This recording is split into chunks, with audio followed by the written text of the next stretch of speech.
Hey, hello everybody. It is another episode of Core Wellness TV. Today, the place to be for what? For less pain, more energy, and of course, better posture. I'm Dr. Steve Hoffman, and today we're going to talk about a very classic low back pain exercise, core stability exercise that almost everyone has seen at some point in their life if they've ever talked about core stability or low back pain exercise, and that is the bird dog, okay? We're going to talk about the bird dog and what the most common mistakes are, how to correct them, and in addition to that, of course, this is going to be like a 3 pillars thing, right? The Core Wellness Institute is mindset, movement, and nutrition. The nutrition piece is going to be about vitamin D, tons of vitamin D coming in today, but the days are getting shorter because today is equinox. It is September 22nd, and at 4:02 p.m. Eastern Time today, the day is going to continue getting shorter and shorter and shorter. The nights are going to get longer than the days, and we're going to get into that part of the year where we're not getting as much vitamin D. So we're going to talk about how to optimize that and how that can help you prevent and sometimes even treat the flu.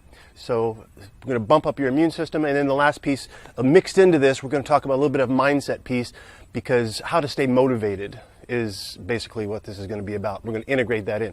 So let's start in.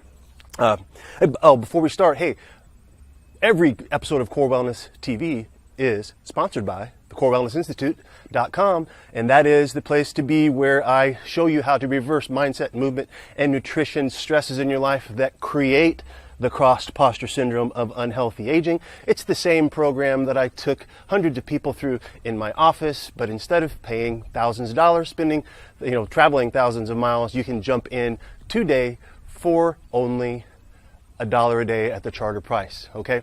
And it's a no contracts, cancel anytime. If I'm not serving you, get out of there. We're not trying to trap anybody.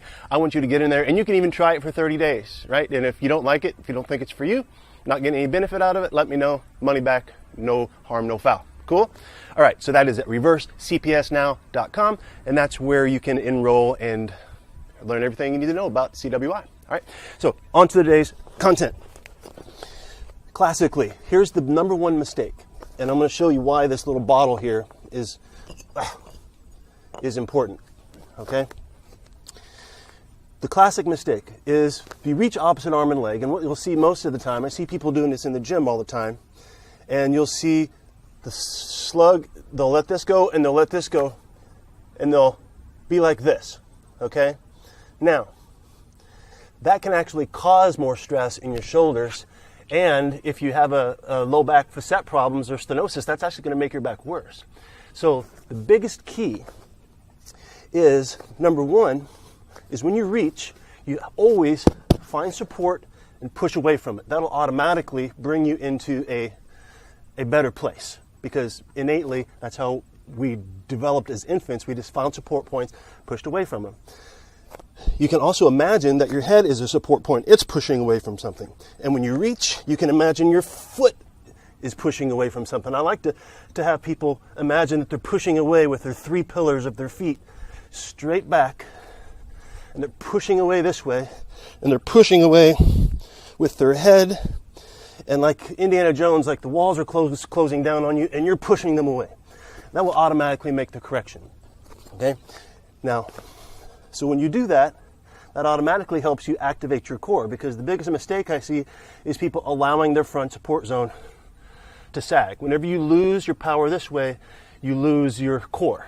The ability to activate your core is the ability to maintain a good cylinder from your bottom of your rib cage, your diaphragm, down to your pelvic floor. That needs to be stacked up on top. If you let this happen, you lose that power, you overload your back, and you get tense and sore muscles. Now, the other problem I see is you'll see it better from this angle, is you'll see this, or this, one of the two. Usually it'll look like that. So we want to make sure that the core can stay balanced. So, and that's where something like a water bottle comes in handy. If you're here,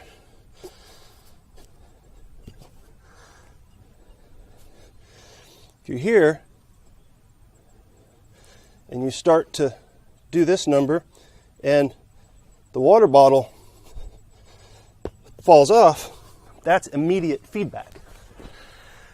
And that's the goal. If you can build in, it's hot, some way to create feedback while you're doing movements and exercises that shows you immediately that point when you make the mistake, being on the edge of your capacity, that's where you build it. That's how actually nerve pathways get myelinated.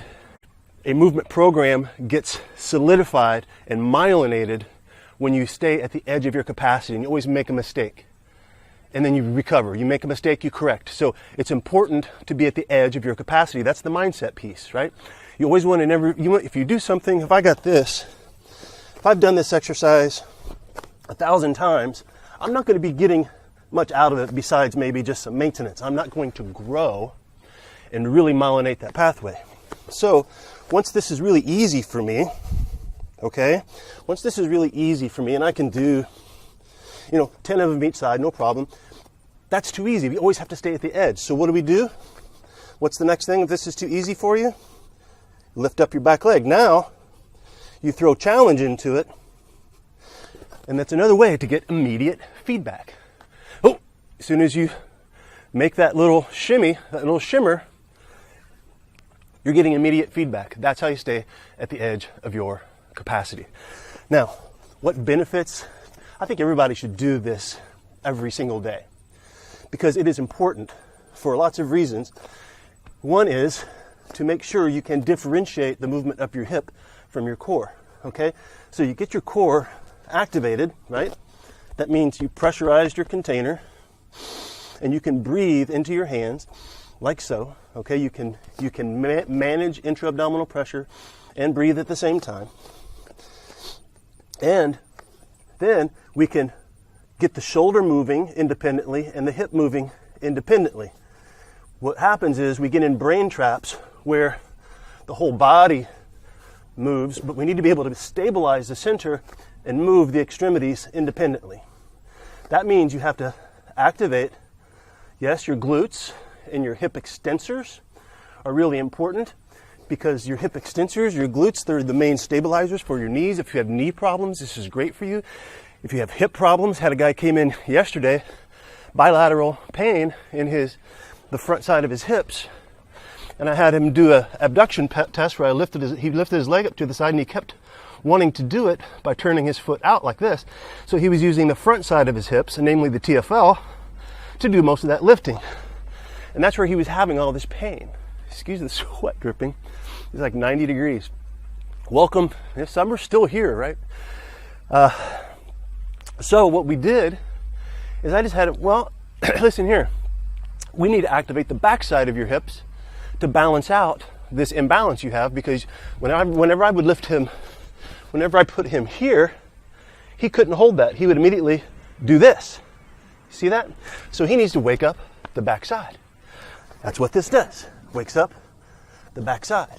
Now for him, I actually had him do bridges to wake up the backside and also push out into a band to wake up his external rotation system to add in some more stability. But the bird dog works amazingly for a lot of things. It can also be really good for shoulder stability if you don't allow this to happen. This can make your shoulders worse.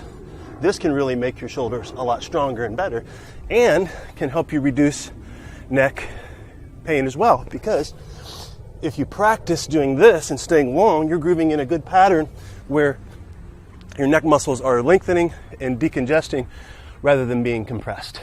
So hopefully those tips helped. And if you can work to the point of doing maybe 10 of those, nice and slow, every day, and work up to a couple of sets of 10 of those every day, you're going to see amazing differences as long as you pay attention to the details. The details are everything. That's why we go so in depth into teaching the detailed instructional videos and the mini circuits inside of Core Wellness Institute, because the devil is in the details. Little hinges swing huge doors. And so if I just gave you a sheet with this exercise on it and you started doing it incorrectly, you're hurting yourself versus helping yourself. Okay. I'm getting a lot of vitamin D right now, but it's getting ready to go away. So here's what you need to do. This is a short story about vitamin D. Get it tested. number one. Just go in, or you can go online, put in vitamin D test. It'll cost you like $50-$60, I think, maybe a little more. Or you can go to your doctor next time you go to your doctor and say, hey, can you check my vitamin D3 levels? And we want to get those levels at least above 50 and more around like 80. Over 100, that's a little bit too high, but you want to get them at least above 50. 75 would be nice, right? If you have autoimmune problems or dealing with cancer or things like that, you want to get it up there closer to 100, but you need to at least break 50, okay? And sometimes you have to take more than just the recommended 400 IU per day, right? I'll often recommend, easily 2,000 to 5,000 and sometimes even higher doses of vitamin D for short periods of time, and then retesting, within a short period of time. So if sometimes if I put somebody on 10 or 20,000 IU vitamin D a day, I want to check again in a couple of months to make sure that they haven't built it up really too quickly and they're becoming toxic. So you got to kind of manage that. So work with somebody on that, or at least measure it yourself. Send off for another mail order kit and check it for yourself. All right. So you got to play around with that and try and get to, like I said, above 50 and closer to 75, 80. All right. So that's a good place to be.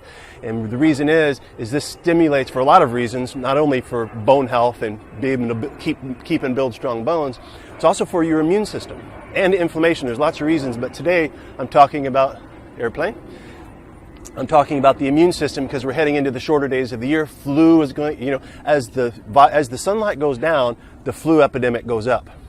So if you can keep your vitamin D levels up, and of course do all the other things, exercise, be healthy, relax, meditate, be social, all those kinds of fun things that are important for the immune system, optimize your vitamin D, and that'll really help you buffer against getting colds and flu this season, okay?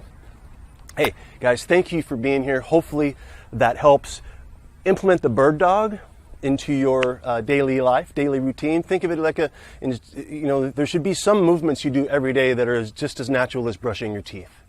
Bird dog is one of them, okay? That's one of those things for maintenance of your spine, core stability, centration, calming your nervous system, all that fun stuff.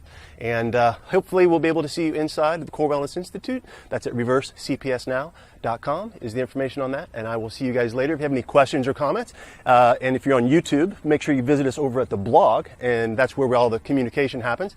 And that's at, there'll be a place in the description box down below. Click a link will tell you exactly where to go. All right?